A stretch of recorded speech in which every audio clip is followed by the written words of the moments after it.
भावना तर खरं हे आनंदाचे क्षण नाहीये, हा नक्कीच दुःख क्षण आहे. कारण आरक्षण मिळालं नाही आणि आरक्षणावरून हे सर्व सुरू झालेलं. त्याप्रमाणे सर्वांनी अर्ज दाखल केलेला आहे. भावना नक्कीच तीव्र आहे असं मला वाटतं. 11 जणांची नाव होती मनोजदादा जरांगे पाटलांसमोर. जेव्हा 2-3 दिवसापूर्वी 4 दिवसापूर्वी जेव्हा मीटिंग झाली होती, त्यांनी आम्हाला सर्वांना जरी सांगितलं सर्व पाठीमागे घ्या, तरी आम्ही त्या निर्णयाच्या सहमत आहे. आणि तो एक आम्ही असं कोणतंही बंधन टाकत नाही. तो असाच पाहिजे, काळाच पाहिजे, बुट्टाच पाहिजे, उंचच पाहिजे, हा कायम राहावा. आणि ज्यांनी आरक्षण दिलं नाही, शिवरायांची खोटी शपथ घेतली, त्यांना धडा शिकवावा हा मुख्य हेतू आहे. तालुका खूप मागास आहे. साधारणपणे 25,000 ते 30,000 मुलांना काम नाहीये. नमस्कार. आज आपण आलो आहोत कन्नड विधानसभा मतदारसंघातील कन्नड येथील जे इच्छुक उमेदवार आहेत मनोज जरांगे पाटील यांच्यासोबतचे, त्यांनी आज अर्ज दाखल केलेला आहे. आपण त्यांच्यासोबत चर्चा करणार आहोत आणि जाणून घेणार आहोत की नेमक्या काय भावना आहेत. काय सांगाल एकंदरीत, आज तुम्ही उमेदवारी अर्ज दाखल केलाय, काय भावना आहे तुमच्या? भावना तर खरं हे आनंदाचे क्षण नाहीये, हा नक्कीच दुःख क्षण आहे. कारण आरक्षण मिळालं नाही आणि आरक्षणावरून हे सर्व सुरू झालेला जो खेळ म्हणते राजकारण्यांचा असा आहे. त्यामुळे हा काही आनंदाचा क्षण नाहीये. परंतु नाविलाजास्तव जो आरक्षण न दिल्यामुळे दादांनी निर्णय घेतलेला आहे, त्या पाठीमागे सर्व आहेत. आणि त्यामुळे सर्वांनी एकत्रित उमेदवारी अर्ज दाखल करण्याचा निर्णय घेतलेला आहे परवाच दिवशी. आणि सर्व बांधव ज्यांनी इच्छुक होते, कारण लोकशाहीनुसार इच्छा व्यक्त करण्यास प्रत्येकाला अधिकार आहे. प्रत्येकाची जी वेगवेगळी क्षमता असते, प्रत्येकाची क्षमता सारखी नसते. त्याप्रमाणे जसे वेगवेगळे जसे 5 गोटे वेगळे असतात, तेव्हा ते वर्किंग करू शकतं. एक सर्व सारखे असलं वर्किंग नाही करता येणार. त्याप्रमाणे सर्वांनी अर्ज दाखल केलेला आहे. भावना नक्कीच तीव्र आहे असं मला म्हणता येईल. किती जण या विधानसभा मतदारसंघातून इच्छुक आहेत आणि आता किती जणांनी अर्ज दाखल केले? 11 जणांची नाव होती मनोजदादा जरांगे पाटलांसमोर. जेव्हा 2-3 दिवसापूर्वी 4 दिवसापूर्वी जेव्हा मीटिंग झाली होती, तर आज साधारणपणे 11 पैकी 4 इथं उपस्थित आहेत. बाकी 2-3 लोकांनी कळवलं की आम्हाला काही भरण्याची इच्छा नाही. त्या दिवशी होती, परंतु आम्ही माघार घेतो, थांबतो. आता जे उर्वरित आहेत त्यांच्यामध्ये एकमत झालेलं आहे का? आणखीन तसं बोलणं झालेलं नाही आहे, परंतु नक्कीच बैठक घेण्याचा विचार आहे. सिनियर आहेत, आपले निकम साहेब आहेत, इंद्रजित भैया आहेत, आणखीन गायकवाड साहेब आहेत. तर आमचं आतमध्ये बोलणं झालेलं आहे की जरांगे पाटलांनी ज्या सूचना दिलेल्या आहे त्याप्रमाणे आपण एकदा मीटिंग घ्यायची आणि त्यावर एकमत आहे सर्वांचं. नक्कीच जरांगे पाटील जो निर्णय घेतील ते सगळ्या उमेदवारांना मान्य असेल. 100% मान्य असेल, त्यामध्ये कोणतीही शंका नाही आहे. आणि प्रत्येकाला तुम्ही इथं समोर विचारू शकतात मीडियासमोर की जरांगे पाटलांनी निर्णय घेतल्यावर प्रत्येकजण त्या निर्णयाच्या पाठीमागं आहे. त्यांनी आम्हाला सर्वांना जरी सांगितलं सर्व पाठीमागं घ्या, तरी आम्ही त्या निर्णयाच्या सहमत आहे.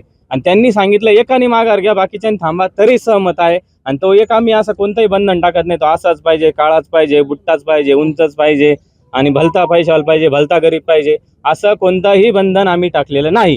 ते जे देतील नेत्यांना आम्ही निर्णय घेण्याचं, कारण त्यांनी समाजात नेतृत्व केलेलं आहे, त्या नेतृत्वाला आम्ही सर्वस्व अधिकार दिलेला आहे ॲज अ समाज म्हणून. मुख्य हेतू काय आहे? समजा उमेदवारी मिळावी तर आपला जो लढा चालू आहे तो कायम राहावा. लढा कायम राहावा आणि ज्यांनी आरक्षण दिलं नाही, शिवरायांची खोटी शपथ घेतली, त्यांना धडा शिकवावा हा मुख्य हेतू आहे. नक्कीच तुम्ही एक उमेदवार म्हणून या ठिकाणी आहात. तुमच्या डोळ्यासमोर काय विजन आहे बरं मतदारसंघाबद्दल? मतदारसंघाचं जर पोकळी बघितली गेल्या 40-50 वर्ष एकदा इथं मंत्री किंवा कोणताही असं पालकमंत्री किंवा कोणताही महामंडळाचं अध्यक्षपद असं न आल्यामुळे इथं साधारणतः 5 ते 10 हजार कोटीचा एक डिफरन्स आहे, जे की मागास आहे. आज खरं तर बघितलं पश्चिम महाराष्ट्रापेक्षाही हा तालुका पुढे हवा होता, कारण इथं भौगोलिक परिस्थिती खूप छान आहे. परंतु इतक्या मोठ्या प्रमाणात बॅकलॉग असल्यामुळे तालुका खूप मागास आहे. साधारणपणे 25,000 ते 30,000 मुलांना काम नाही आहे. त्यामुळे कोणत्याही नेत्यांनी जर सभा बोलवली तर इतके प्रचंड प्रमाणात तरुण दिसतील. त्यामध्ये तरुण असतात तिथं सभेला, याचा अर्थ काहीतरी ते चांगलं घोतक नाही आहे. ती सर्वात वाईट सिम्पटम्स आहे, सर्वात वाईट लक्षण म्हणता येईल. कारण त्यांच्या हाताला काम नाही म्हणून ते बिचारे तिथे आहे. त्यांच्या हाताला काम मिळावं प्रत्येकाच्या. ॲग्रो बेस्ड प्रोडक्ट असावे, क्लस्टर बेस असावे. कारण ही फक्त बोलण्याची भाषा नाही आहे. बरेच लोक बोलतात, परंतु निवडणुकीत जे होईल किंवा नाही होईल, जे होईल ते होईल. काय निवडणूक लढवतील नाही लढवतील, परंतु ते करण्याचा आमचा सर्वांचा मिळून मानस आहे.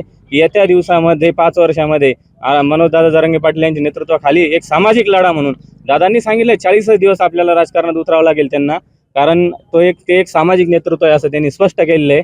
परंतु तुम्ही व्हिजनचं विचारलं आहे तर तालुक्यातल्या प्रत्येक युवकाला रोजगार मिळावा हे सर्वात महत्त्वाचं व्हिजन आहे. प्रत्येकाला आरोग्य मिळावं आणि शिक्षणाची वाटा झाली आहे. कारण इथून मुलं हे संभाजीनगरच्या बॉर्डरला शिकायला जातात, इंटरनॅशनल स्कूल असू द्या, तर त्यांना इथं त्या क्वालिटीचं शिक्षण का मिळत नाही आहे किंवा आपल्या शाळा का मागं पडत आहेत. जिल्हा परिषदच्या मी जिल्हा परिषदच्या शाळेमधून शिकलेलो आहे. आपण खूप भूषणाने सांगतो की आमचं एक पोरग हे झालं, नक्कीच भूषण असावं. परंतु 99 पोरं काय करतात गावामध्ये खितपत पडलेले, त्याकडे आपण लक्ष देत नाही. ते 99 पोरांचे हाल वाईट आहे. तर आपण ते 99 टक्केवारी कशी वाढवते, आणि एकच पोरग फार मोठं झाल्यापेक्षा सर्वांच्या हाताला रोजगार कसा मिळेल हे विजन हवं. तरुणांच्या तर समस्या आहेत, बरोबर शेतकऱ्यांच्या असतील, विद्यार्थ्यांच्या असतील, या गोष्टीकडे कसं पाहता? शेतकऱ्यांच्या समस्या खूप मोठ्या प्रमाणात आहे. कारण अतिवृष्टी झाली की इथं डोंगरदऱ्या असल्यामुळे मोठ्या प्रमाणात जमिनीचं भागाचा म्हणजे अतोनात नुकसान होतं. त्या नुकसान भरपाई असू द्या किंवा जे प्रोडक्ट इथं निघतात त्याला इथं भाव नाही आहे. मका इथून जर इथं 100 किलोमीटरवर गेलं मक्याचा 500 रुपयाच्या भावाचा फरक आहे. टोमॅटोला इथं मोठं मार्केट आहे, परंतु व्यापाऱ्यांना होलसेलमध्ये स्वस्तात विकावं लागतात. एक मार्केट नॅशनल लेवलला बेसिक लिंकेजेस मार्केट असावं, हैदराबाद असू द्या किंवा दिल्ली असू द्या. कारण भारतामध्ये सर्वात चांगल्या क्वालिटीचा टोमॅटो, जिंजर ज्याला आपण अद्रक म्हणतो, असं पिकवलं जातं. तर त्या संदर्भात गरज नाही की प्रत्येक वेळेस गव्हर्नमेंट यायला पाहिजे, परंतु प्रायव्हेट कंपनी यायला का तयार नाही? कारण तसं वातावरण नाही आहे. त्यांना गॅरंटी घेणारा पाहिजे प्रायव्हेट कंपनी. कारण मी बऱ्यापैकी उद्योग क्षेत्रात काम करताना बघितलं की कोणी गॅरंटर नसल्याशिवाय कंपनी येत नाही कोणाच्या भरोशावर. कारण नंतर त्यांना नातोनात त्रास होतो. कोणी हप्ते मागतं, कोणी काही करतं, राजकारणी छळतात, आणि ही सत्य परिस्थिती सर्व जगाला माहिती. तर असा कोणताही त्रास होऊ नये त्याकरता इथं एक स्टेबल माणूस पाहिजे की जे व्हिजन देऊ शकतं आणि गॅरंटी देऊ शकतं कंपनी. तू बाबा 2,000 करोड रुपये गुंतव, त्यातनं तुला कोणताही त्रास होणार, कोणी हप्ता मागणार नाही, कोणी रोजगाराला त्रास देणार नाही. म्हणजे येणाऱ्या वर्करचा स्ट्राईक होतो किंवा त्यांना त्रास दिला जातो, वर्करला जाऊन दिले जात नाही, आमचाच मटेरियल घ्या अशी दादागिरी, तसं होणार नाही. आता जरांगे पाटील जो कोणी उमेदवार देतील त्यांच्यासमोर जर आपण पाहिलं तर मोठमोठी आव्हानं सुद्धा असणार आहेत. तर कुठेतरी मग या मतदारसंघामधून जरांगे पाटलांचा उमेदवार निवडून येऊ शकतो का? सगळ्यात महत्त्वाचं हे की सर्व राजकारणी ज्यांनी आतापर्यंत इलेक्शन लढवले, निवडून आले, त्या जरांगे पाटलाच्या पाया पडतायत. कारण हे वोटिंग जरांगे पाटलाला बघून होणार आहे. तुम्ही किती मातंबर आहे, तुम्ही किती श्रीमंत आहे, तुम्ही किती मोठे, याच्यावर वोटिंग होणार नाहीये. जर तसं असेल तर तुम्ही लढा इथं अपक्ष, दाखवा निवडून येऊन. हे जरांगे पाटलाच्या फेस म्हणून इलेक्शन होणार आहे. आणि त्यासोबत मराठा समाजासोबत दलित, मुस्लिम, इतर जे मायक्रो ओबीसी आहेत, हे सर्व आहेत. आणि त्यामुळेच बाकीचे लोक तिथं पाया पडतात.